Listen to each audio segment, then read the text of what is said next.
Auto Squad, producer Dylan here introducing episode 4 of Spider-Man Miles Morales. The episode Pier of Heart was originally released on July 21st, 2021. In this episode, we learn about a hidden family secret, a villain finally reveals himself, and we get an action-packed sequence on Christmas? So enjoy this festive episode of AutoSave.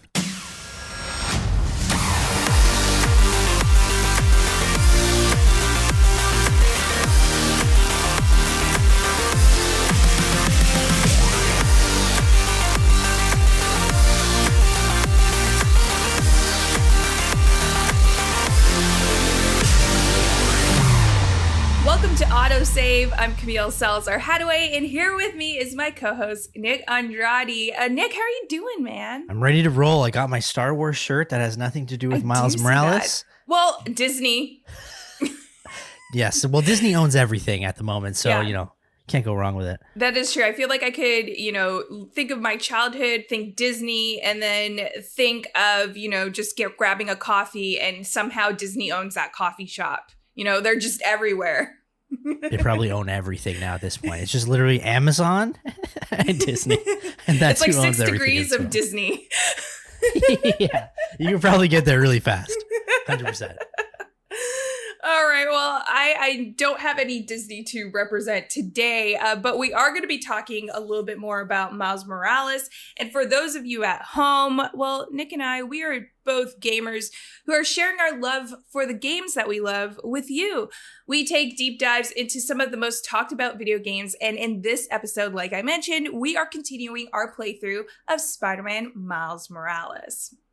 Last time, we looked at the special people in Miles' life, his Uncle Aaron, his friend Finn, his mom, and the complications that come from these relationships. Missions 5 to 7 helped develop our characters a little bit more with heavy cutscenes that revolved around Christmas dinner and flashback. I mean, good times. We helped Uncle Aaron as well bring the subways back on track. And he also very quickly found out our identity. But Miles made sure his uncle promised that he would keep the secret. I don't know if his uncle will. I mean, that's a pretty big secret to keep, Look at you. If your dad could see you now. He'd probably freak out. He'd definitely freak out. So you taking over for the other Spider-Man? Nah, like I said, he's just on vacation. Right. And he left you in charge. Yeah. A lot of responsibility for a kid your age. I can handle it. Hope so. But listen, you get in over your head, you give me a call. I'm here for you. Got it? Got it. Thanks, Unc. All right, 2 things there that I don't think we mentioned in the last podcast. Firstly, do you call your uncle Unc? No, and I hate it specifically. Like, it's, what do you call an aunt too? Like, Like, I don't. May. Unc is a no for me. That's, yeah. It's kind of similar to, like, my mind goes like to hunk, and then you don't want to think of your uncle and a hunk. Like, no thoughts. Yeah, no, I don't think I'll be jumping on the Unc bandwagon anytime soon. The same thing for me. Listening to that clip, I thought to myself, wow, like, Uncle Aaron is really chill about this. That was the second thing I was going to mention. I'm like, my uncle would have freaked out. Yeah, you would have told my mom right away. He'd be like, no, don't worry. I won't tell your mom. Picks up the phone, dials my mom's phone number, be like, hey, I got to tell you something. But the conversation was literally like, you okay being Spider-Man? Yep. All right. All right. That was okay. it. As long as you say you're okay. You're a teenager. You know best. I love the world of, Spider-Man and just how cool all the relatives are. Today, we're going to actually pick up on the action-packed Mission 8. And this is where the story really does pick up and begin, I feel, to really set up characters for who they are. We're going to start at Christmas Day. And if you remember last episode, we were talking about how his mom, Rosa Morales, was running for city council, and she decides to have a rally on Christmas Day. I mean, why not sing carols under, banners that say vote for Still don't get it. Still don't get it. Rosa Morales. Yeah. So Nick, did you know that Rosa Morales, Miles' mom, as I mentioned, has something in common with the other Spider-Men and other popular superheroes? They do? She does? What? Yeah. Yes. I didn't know that. Think really hard. No, it's not how flat she looks when she's at a rally. It's not it's not any of that. Instead, it's, in her own way, she actually has a pure heart, which actually is our theme this week. She, the pure heart hero. And for Rosa Morales, she's giving up her Christmas dinner, her Christmas time at home with her family for the greater good. Heroes that are pure of heart, they are willing to sacrifice everything for the greater good. And, Rosa is really focused on helping the people of Harlem. Now, when you think pure of heart, who are some of the heroes that come to your mind? Obviously, Captain America, Batman. Yes, that's a good one. Iron Man. Those are all guys that, they will do things even if it means that they might. I always look at it as they might die. Like they are willing to put their life on the line for other people. Yeah. And it's interesting too, because, Captain America is the very obvious hero that has a pure heart, very righteous, America's ass. He stands for everything patriotic. But then Iron Man and Batman, they're a bit like, Iron Man's a bit selfish. Iron Man has a lot of money. Tony loves his money. He knows, how to make himself look good. You don't necessarily think pure of heart, but when it comes down to it, he makes the ultimate sacrifice for the greater good of the world. Batman as well, although he's very dark, brooding, will put villains in their place. He is willing to be the villain for the greater good of Gotham. I guess the difference between, now that you mentioned that, like Iron Man and Batman, these are guys, I guess, that through later on in their lives started to realize that more, where maybe in the beginning of their superhero dem, I guess that's what you call it, is, they're more selfish, like you said, and then they go on a journey of kind of growing and understanding that there's the greater cause of something, right? Whereas maybe their ideas are a little bit selfish to start. I guess maybe the difference there with like Captain America and then Spider-Man is from a young age, they are people who really just want to be the hero and will do anything at that cost. Yeah, I think age definitely does have something to do with it. Like you mentioned, Peter is just very young, willing to do anything. You have that idea of just the righteous hero. That's what you're supposed to do, that responsibility that, of course, Uncle Ben talks about. And then here, Uncle Aaron talks about. It's a lot to take on. And with that, I feel like heroes understand that there is that sacrifice. And like Peter Parker, Gwen Stacy had to make that sacrifice there as well. But that was a different type of sacrifice because it was losing a friend to save more people, right? So there's a lot of tough decisions with heroes. And classically, like we mentioned, you have that righteous hero, that pure of heart hero. Do you think that the modern day hero has changed a bit? Are they more flawed? We see someone like Doctor Strange. When he first becomes Doctor Strange, he's very selfish because he just wants to go back and do his surgery. It's a way for him to stabilize his hands, right? So he can make all that money as a doctor. A lot of these things come down to money, it seems, I guess. Maybe the poorer superheroes normally are the ones that are even more pure of heart than the rich ones, if you think about it. That's actually a really good point. And Marvel's always really great about drawing parallels to just society, people's thirst for money. And I think we're going to see how they do that later on in the episode today as well.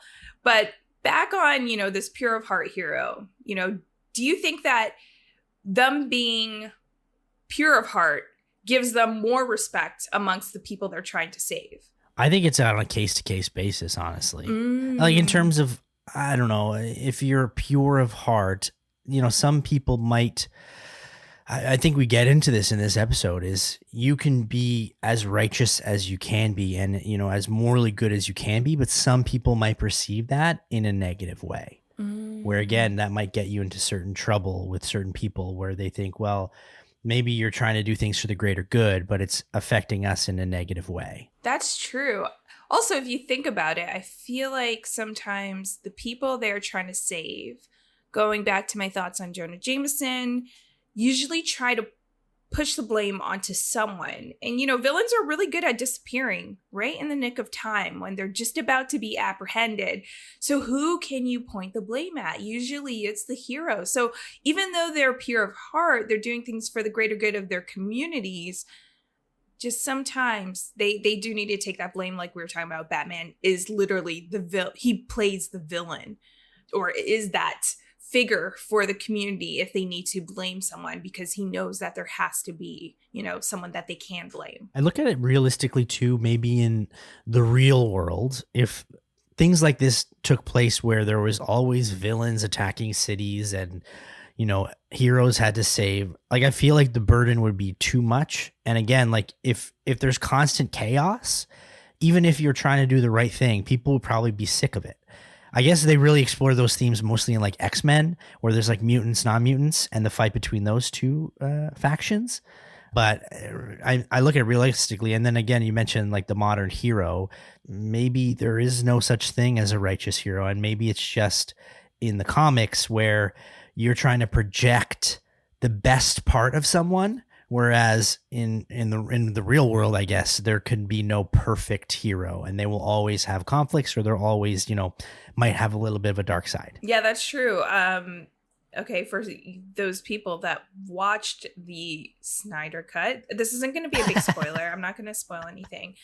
But there's a hero that deals with a decision that they've made that might have been the wrong decision, or they're anticipating that it will have long-lasting effects, right? So I feel like every decision that a hero makes, they never really know which way it will go. They never know, if they decide to save these people and let, their love interest die, if that could spawn a villain from someone related to their love interest, right? We see that so many times. So I feel like for heroes themselves, it is just really hard to be pure of heart. They may always feel that way, that they're doing that, but they're just people when it comes down to it. So they may be selfish at sometimes. They may make the wrong decisions.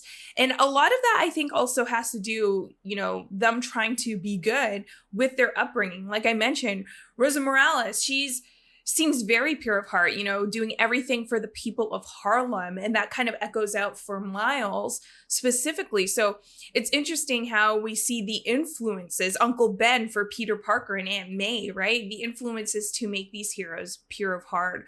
And then, how sometimes it just doesn't play out in their favor, that those influences are always there. So they kind of have to pick up the mantle of being that righteous good. A lot of these superheroes always have to make split decisions. Sometimes they're not going to be completely correct, and it might have ramifications. It's hard to, explain to the public why I made this decision to save so-and-so. But, sometimes in the heat of the moment, you just got to make a decision. And if it's right or wrong, at least your heart is moving in the right way, and, hopefully it works out, but sometimes it doesn't always. I feel like we're getting really deep in this one so far. I know we are. We are. But you know what? I want to get back to Miles. I want to see how Miles is going to have a superhero career. We're going to hope that Miles' journey to become the, Harlem Spider-Man, the ultra, cool Spider-Man that stands for the people of Harlem, is good. You could also catch us on Twitter. So drop a line to myself at This Is Camco and Nick at Nick Andrade on Twitter. On that note, let's take a quick break while I check my Twitter.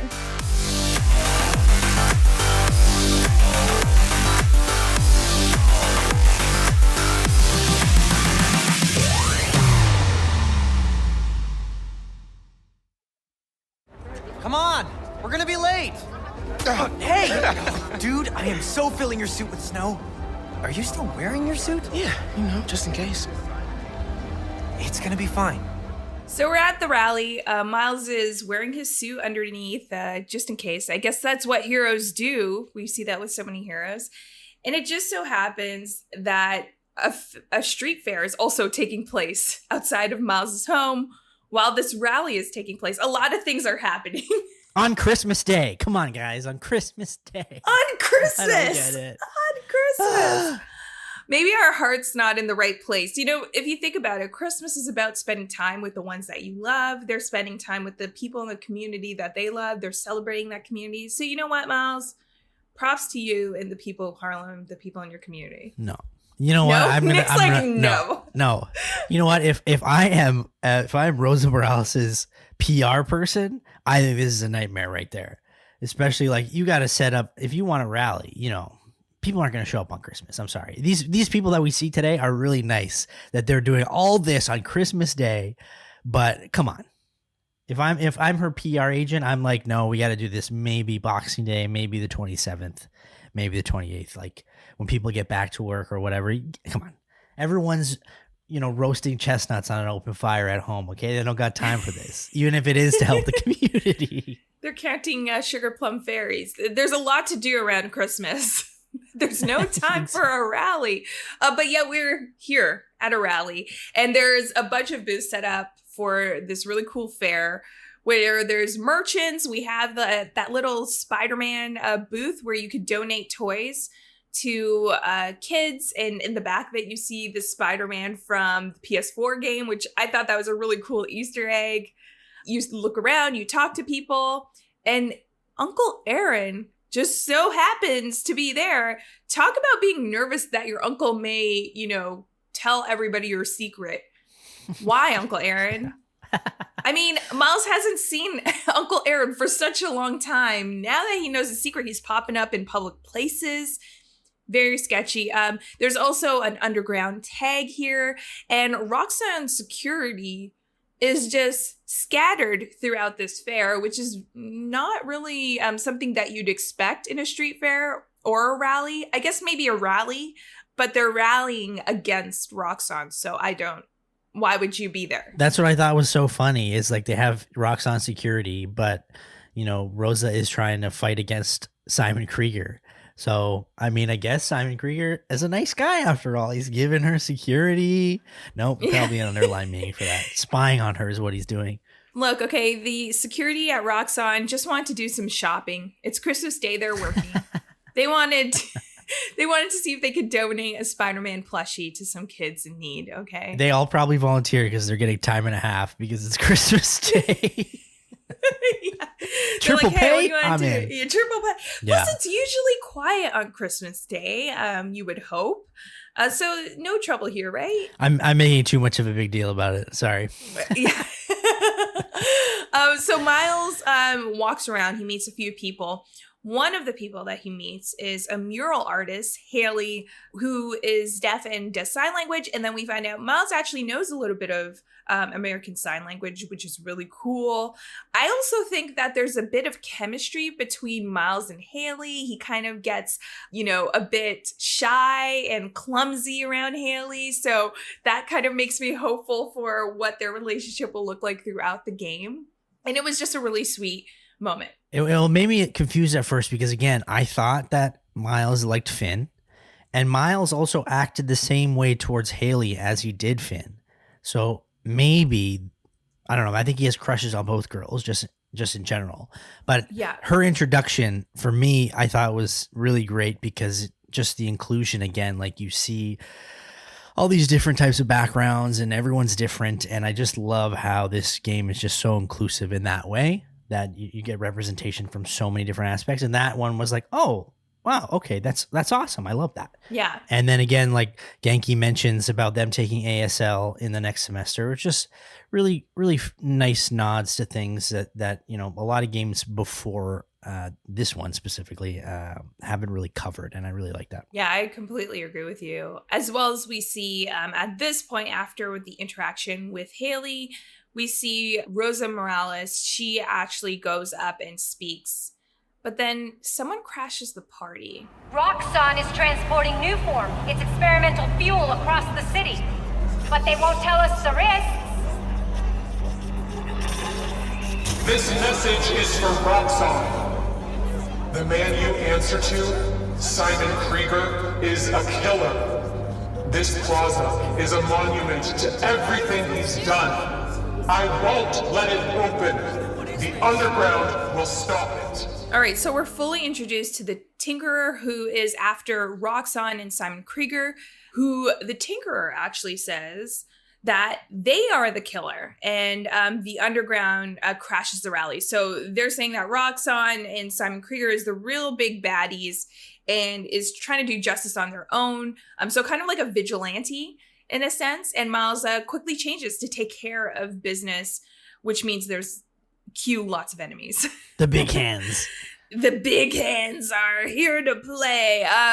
Now with this mission and this part of the mission, I was a bit nervous in this story for Miles, because if we remember PlayStation 4 Spider-Man, when Miles' father passed away, it was kind of at a similar, it just gives me a lot of deja vu. You know, you have his mom here talking. His dad was on stage accepting a Medal of Honor at a ceremony with Mayor Osborne, right? And then there was an attack. It's like celebrations go wrong. I was very nervous for Miles' mom. How did you feel with this? Yeah, I had the same vibes as well. I thought, Miles, you could tell he was worried. I was more interested, though, however, about Tinkerer. It was a surprise to me that Tinkerer said those things, because I was already under the assumption that Tinkerer was going to be the full bad guy in this game. Saying that, oh, I have a beef with Roxxon, thinking, okay, is Roxxon and Simon Krieger the bad guy in this game, or is the Tinkerer still the bad guy but is lying to sort of do something? There was all those things triggering in my head to figure out what was going on in this. Yeah, I'm thinking back to the promotional, like the trailers and stuff for the game, and when they unveiled the Tinkerer, it really made the Tinkerer out to be the big baddie. So, at this point, I feel like I don't quite believe the Tinker. I'm not too sure if that's the real story, right? Like, anyone could say anything, but what's the truth? And I feel like this is going to be really Miles' journey, figuring out what the truth is and how the Tinkerer and Roxxon and Simon Krieger play into it all. Now, it's a relief here because we find out that Genki calls Miles to say that Genki has his mom and she's safe and they're going to the hospital. She just has a little hurt arm, but she's going to be okay. So I had a huge relief knowing that Miles wasn't going to lose another parent we know. Loss is a huge thing to a hero's journey, and I just wasn't ready for Miles to experience another loss in his life so close to losing his dad, and just so paralleling how he lost his dad. I just want to say shout out Genki for being such a good friend, taking her to the hospital. Also, I thought she had Roxxon guards helping her. But clearly they didn't help her, and some 16-year-old is driving her to the hospital or something. I don't know, but shout out Genki. He seems like, right now he's on the tier list. He's at the top right now. He's even ahead of Miles, for pure of heart, because he's just doing everything. Oh, that right is now. true. That is true. And also last episode we talked about Genki and Finn, BFFs colliding. I think Genki's up there because Genki knows exactly that stress that Miles is dealing with after the loss of his father. So he knows that this is going to hit really close to Miles, and he checks up on his friend and says, "Don't worry, I got you. It's going to be okay." But Miles is still confused. Right? Maybe though. I just want to say maybe. You talked about how Finn and Genki have a kind of thing going on. Maybe he's just doing it to be like, checkpoint. I'm best friend number one now because I'm helping more than Finn. Where's Finn in this situation? She's not here. Genki 1, Finn 0. That's Finn 0. That's what Genki's, yeah. That's what Genki's saying. All right. Now, Miles is a bit confused by this attack by the Underground. And he thought, what we saw in prior missions, that they were after new form. And obviously, there's no new form at the rally. So what are they doing there? And this is why I don't really fully trust what the Tinkerer is saying at this point, because it just doesn't add up yet. Now, after you take care of the Underground, there's an explosion from afar, and you got to go and swing to it. Now, Nick, do you want to talk about this funny line here? I'm going to stop you and your glow stick guns, because we're all thinking in our head, but he said it. So now he's got a little bit of comedy in him too. It's not just Peter, okay? Because I actually laughed when he said that, because they look like a nightclub. Nightclub warriors is what I would call them. Yeah. Yeah, the underground is pretty much a bunch of ravers that were like, hey, we also have tech, but we need to put lights on it. Like, we need the flashing lights everywhere. It all has to be purple. We got to coordinate our colors. They're very fashionable as well. While we're on the topic, They are, the underground right? is very, very fashionable. They have like studded belts, studded boots. It's like black, purple, and anything metallic studded. That is the whole look of the underground. They got to be like New York hipsters, right? Like they're definitely New York hipsters. Like they all probably like come from Soho or like something like that. And they have designers that are like, no, this doesn't work. How about this? And then they're like, okay, we found the underground look. Perfect. And then they have a runway show just for the underground. You know, I remember the bad guys from the Peter Parker Spider-Man game. They got nothing on the underground. They look bougie as hell. Yes, the underground definitely more fashionable. I feel like they might have, this is gonna be a reference. I feel like they've collaborated with Dara Leak from Zoolander. Do you remember that collab? I feel like there's a cross collab, and that's kind of like what the look of the underground is. Now, in their fashion, there's an explosion that also happens, and I don't know how they handled, just debris everywhere. It seems like it never affects their outfits, but it happens. There's an explosion that's coming from the Braithwaite Bridge, and when you get there...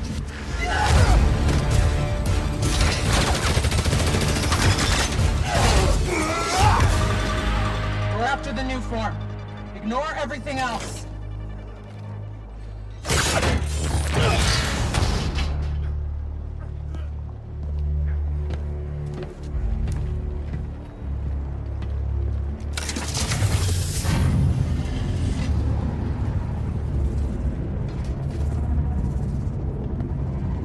Get rid of him. Then grab as much as you can carry.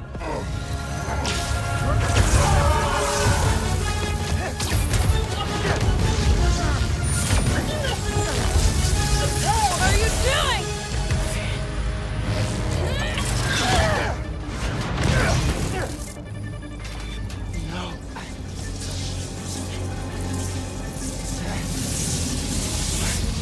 He's destabilizing it. Get down! All right, now there's a lot of sound effects that happens there. Nick and I were kind of thwipping to all of the sound effects, reenacting the full gameplay because it was just so cool. But a lot is revealed. And the biggest thing is that the Tinkerer's mask falls off, and it reveals that Finn is, in fact, the Tinkerer. Did you see this coming, Nick? No, not at all. Actually, I thought there were some things that made me think, okay, maybe could she be a bad guy? I don't know what's going on, but I didn't expect that. And I also didn't expect it so early. So we have Uncle Aaron figuring out that Miles is Spider-Man, and Finn, we find out that Finn is the Tinkerer, all really close together, all early in the game. And I'm like, holy crap, like, wow, this is happening really fast. Normally, right at the end is when you find out, but no, they're getting right into it. And it's like, oh, here you go. Yeah, I agree with you. I was not expecting this reveal to happen so quickly in the game, but I have to disagree with you because I anticipated Finn to be the Tinkerer from the start. Remember, I mentioned I did not trust Finn. I don't know what her beef is with Roxxon. When someone just changes drastically at a dinner, there's a feast, there's so much food, you should be so happy.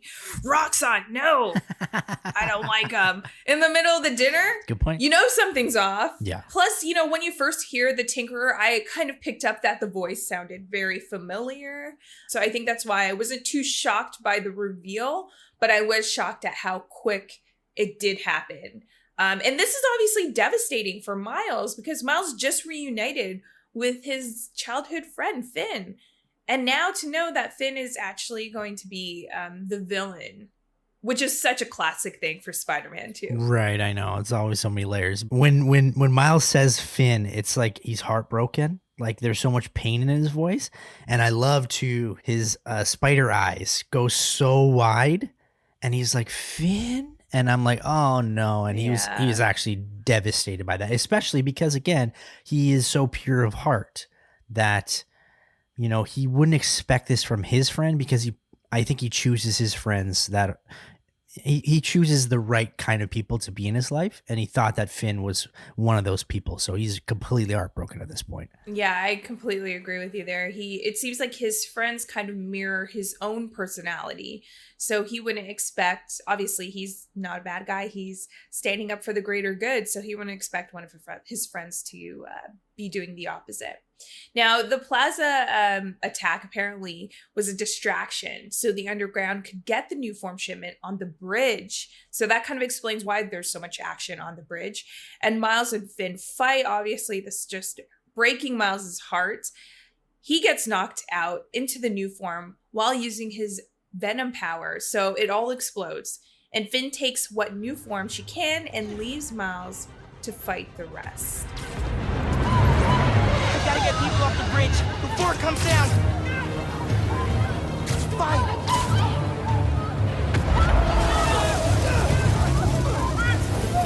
Fire! There's no way around!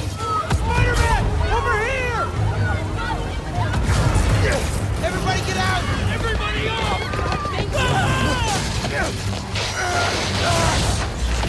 Don't worry, I got you! No!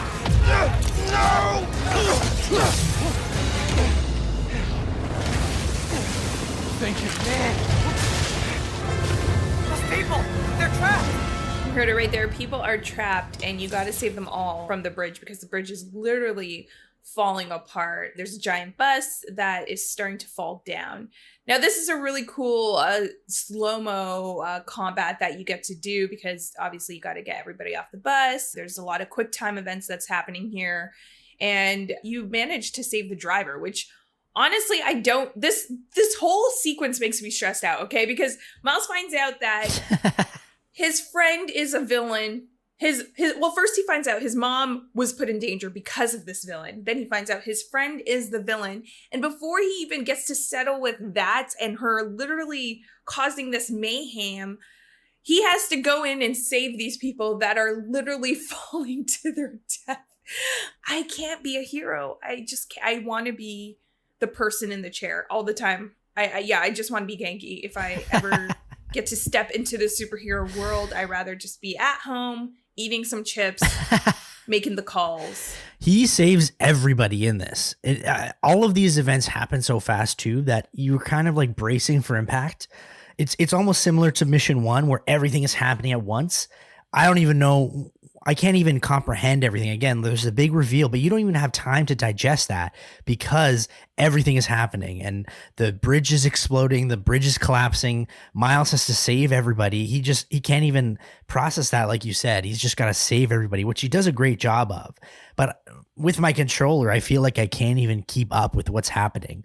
The only breath that I get is the slow-mos. But even then, when it says to press X or to press square or to press triangle, I'm still like, I'm panicking almost because I feel like stressed out trying to I feel like I'm saving these people and it's like, yeah. I don't even know what's going on. It's such a tough one because like you're just so stressed out. There's so much anxiety from what just happened. And then you're just kind of thrown into going around on this bridge. And the bridge is literally falling apart.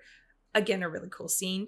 And you have to use your webs to kind of connect the bridge back together so it doesn't fall apart. And you use all of your web power. And for Miles, like that's a lot to do for Miles. And he kind of like grabs on to both sides of the bridge that are completely detached from each other. And he pulls them together with his own strength. Now, this is obviously a nod to other Spider-Man or Spider-Men iterations of Spider-Man. And this, specifically the Spider-Man movies, the ones from Homecoming with the boat, Peter, had to hold that together. And my favorite, Spider-Man 2, Tobey Maguire, Spider-Man on the subway, pulling his webs together to kind of slow that subway down. I will even pull that this is kind of a nod to Captain America, another righteous, pure of heart hero. When his abs flex, I mean, not his abs. Well, his abs definitely his are arms. doing the work. They're flexing. Yeah. His arms, I don't have the muscles, so I don't know what they're called. Biceps flex to pull the helicopter in. And you just have that really cool moment that you just want to freeze frame, take a photo and then frame that photo so you could wake up to it every night. I did not do that, if you're wondering. I did. Okay. But there is a difference between the Spider-Man one and the Captain America one, because the Captain America one is just pure thirst trap. 1000%. He's just like, oh, let me flex my arms super good and look at the sweat dripping from my arms. And the other ones aren't so sexy, if I may say. Yes. They're just, again, they're all in their rubber suit still.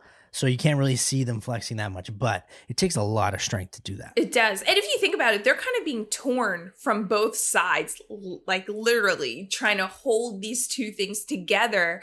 And that kind of goes back to our theme of being pure of heart, willing to do anything to save people, the greater good, even if that is literally tearing your body apart. Now, Miles manages to save everyone, but apparently that doesn't matter. I did this. My powers. I made it explode.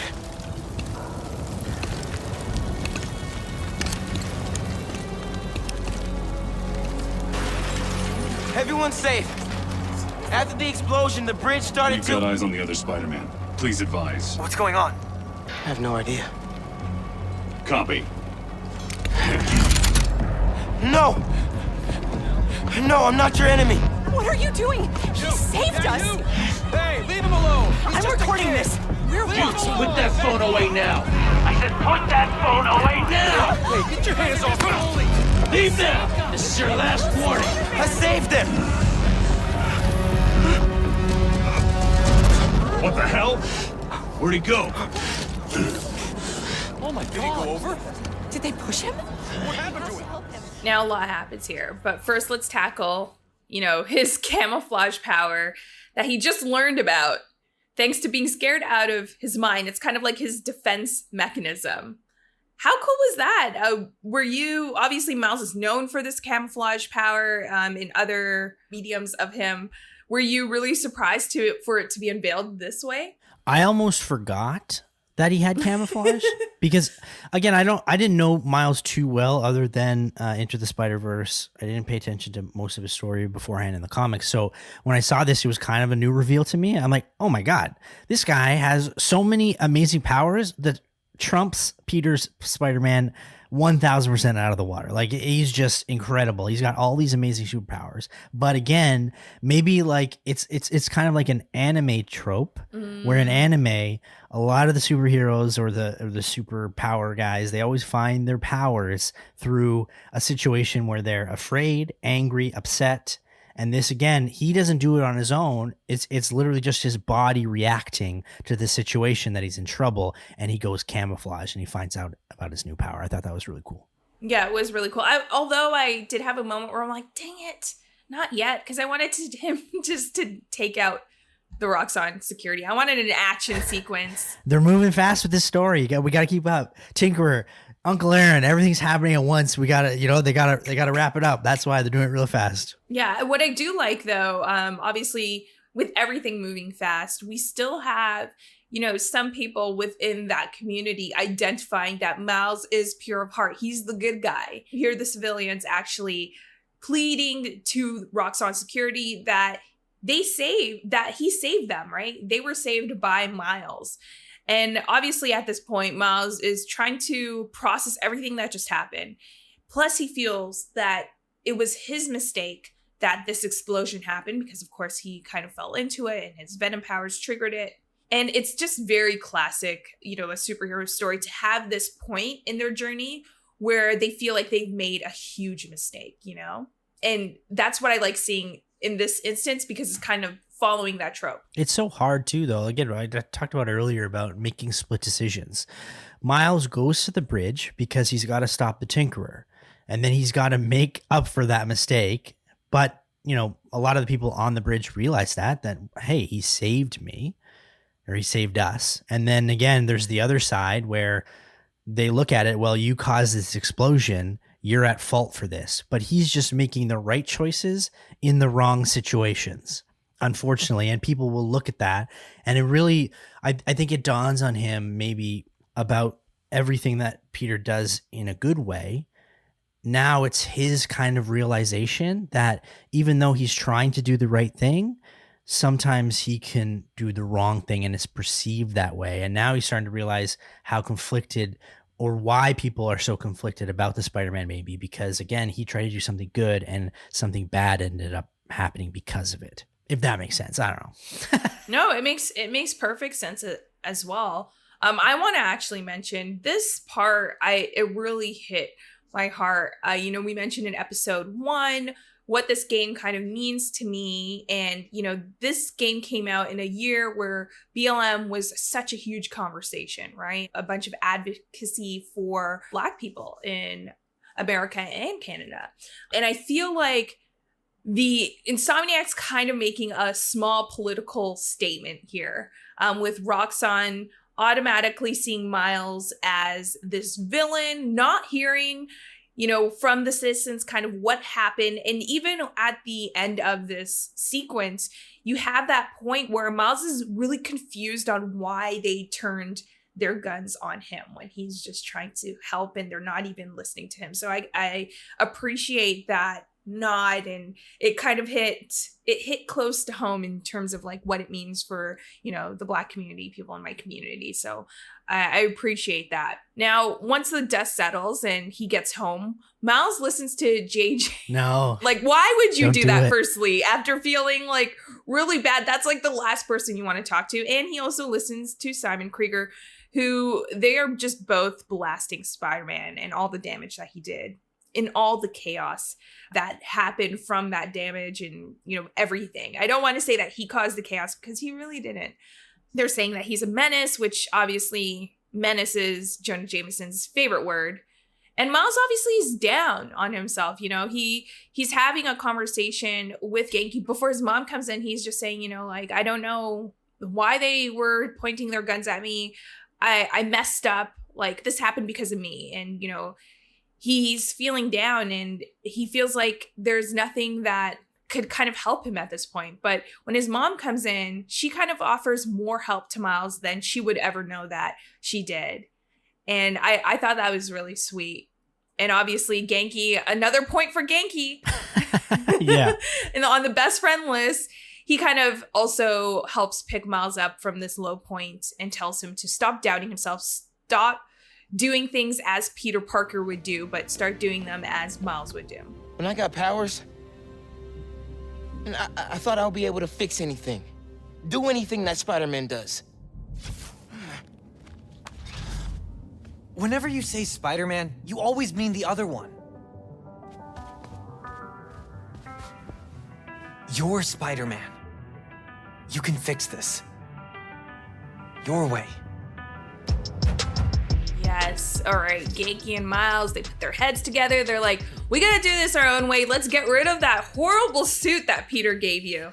Yeah. Let's make a new one that's so cool, that embodies everything that is Miles, so people know the difference. Because, of course, on the bridge, Roxxon was like, find that other Spider-Man, right? They keep referring to him as the other Spider-Man. He's not the people Spider-Man yet.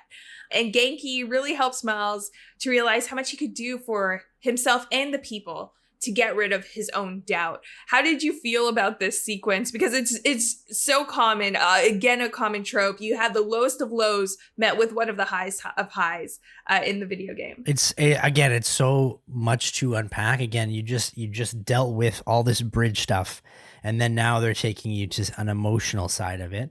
And again, like what I don't understand too is Simon Krieger and J. Jonah Jameson, they bash Miles. Like, nobody mentions the Tinkerer at all. That literally said, I want to steal the new form, and Simon Krieger is a murderer. Like, they're just brushing that off. It's all about Spider-Man. No one saw the glowing lights. No, exactly, right? The purple lights that they love. And then also, the conversation with his mom really made him, again, push forward when he's in such self-doubt.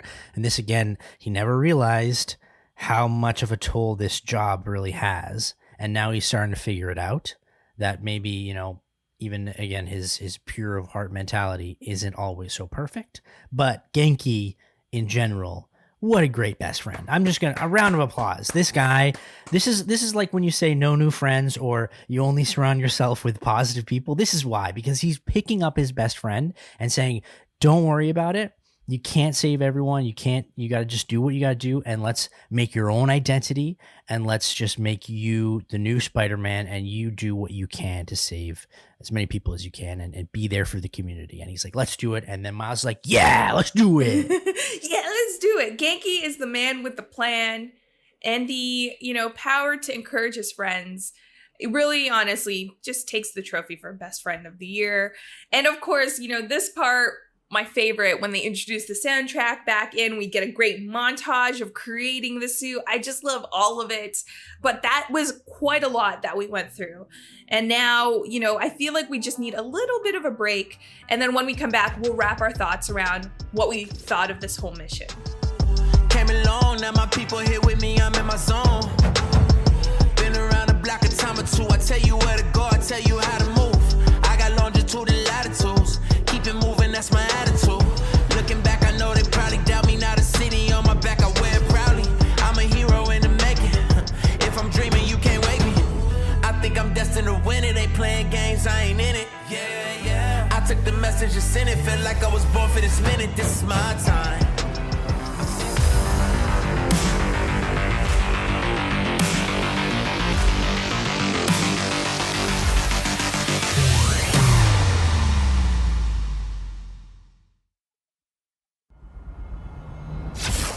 What happened to Roxxon being here for us? They were gonna shoot me. They didn't even listen. All right, Miles again dealing with, sometimes being seen as the villain, although he is trying to do the best and he is truly there for the greater good and trying to help people of Harlem. Now, with this mission, there was a lot. I want to know, Nick, how'd you play this mission? Was it on easy, hard? Well, obviously you played like normal, but did you find this mission easier, harder? And how long did it take? I think it took around half an hour for me. It was mostly, again, it's straightforward. The combat, use Venom power as much as possible, basically, was your, and also finishing moves.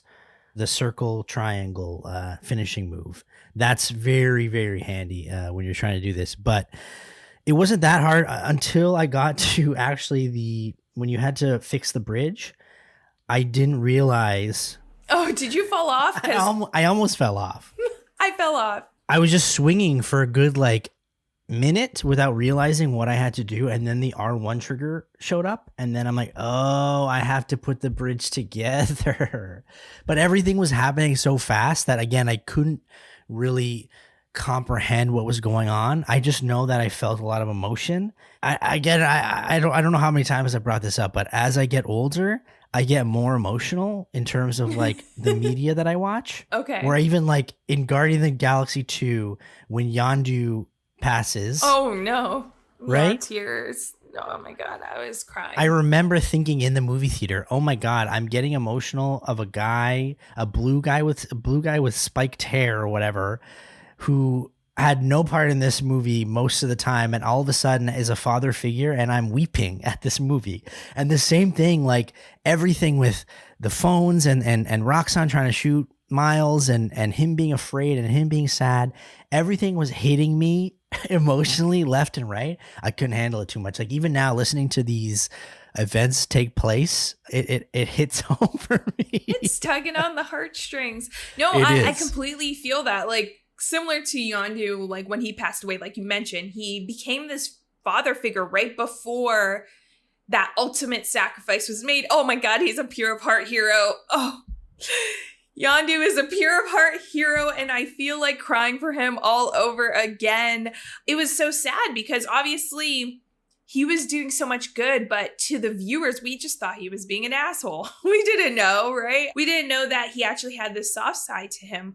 For Miles, we know he's putting his heart into this, yet the people do not necessarily realize. And when I talk about the people, I mean those in power, Roxxon security, the authority figures are not realizing that he's trying to contribute his all. So it really does make you feel for Miles when you're playing through. So for me, while I was playing through this mission, I was just so engulfed into the story. I think I kind of breezed through the combat mission, fell off the bridge 1 or 2 times, and then kind of picked up where I left off and then just completed the mission and just dealt with the kind of emotional chaos of like, but Miles is good. And like, you know, how could Finn do this? You know, I was really caught up in the emotions that Miles was going through. And I have to just applaud the team at Insomniac for being able to create that within the player as you play through. You really do feel for Miles. They do such a great job to put you in the game. A lot of the times with a lot of video games, especially with like side quests or whatnot, it pulls you out a little bit. And this one, I feel like I almost feel a part of Miles' life because they just do it in such a way that's so emotional and it grasps you and it's so relatable that you're kind of drawn into everything that's going on as if you're part of this person's life. And I just love that aspect of the game. Not too many games can do that. Yeah, I completely agree with you. These games are just so good now at putting us into the emotions of these characters. I want to talk about camouflage because this is a really cool mechanic that players, obviously, as we get to go along, will be able to utilize more and more. And the power of camouflage, I feel for a lot of, it could be seen for a lot of heroes that they're kind of hiding. It's kind of like a lame power to kind of have. Right. Yeah. But I'm excited to see where this power goes. There's so many ways. We talked about prior missions. Stealth kind of plays a factor in the gameplay. So, you know, you could expect camouflage to help with that stealth, like missions that you're going to have to go along, as well as just popping up behind the bad guys. Yeah. When they least expect it. I love a good scare, a jump scare. I don't think Miles is the type of person to hide away, right?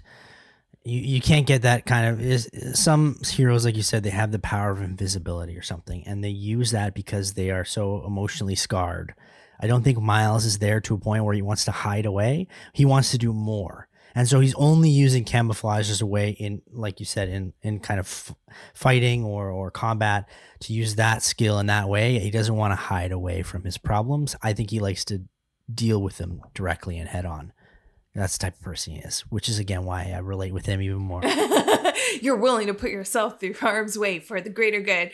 You see, I am your person in chair. You be the hero, and I'll just tell you where to go for the missions. We got the dynamic, 100%. But revisiting, you know, and kind of ending off on that note of the pure of heart hero, like you mentioned, Miles doesn't hide. And I think as we go through, he's going to really investigate what Finn is doing. Is there going to be a confrontation between the two?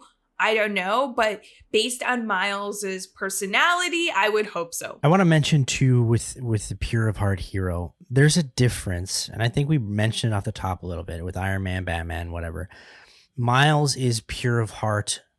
He is the quintessential pure of heart hero because he is almost, he's not made pure of heart, where some of these heroes start to realize I have to put others before myself.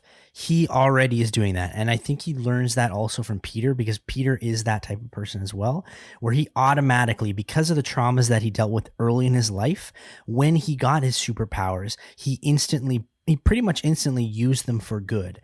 And Miles was the same way. And that is, to me, the call of a great superhero, where automatically they're not conflicted. They know where to go. And unfortunately, it normally has to do with death and having a death in the family to kind of understand that. But that's why they are so pure of heart, because of losses that they've had in their life. And they are able to just translate that immediately as soon as they have superpowers. And Miles is one of those heroes that does that. And I couldn't have said that any better. I feel like I want to just go and cry, watch some Miles Morales compilation videos on YouTube. Like, such an emotional journey. And I feel like it's going to get even more emotional as we continue. For more from the both of us, you could follow Nick and myself on Twitter, Instagram, and all that social goodness.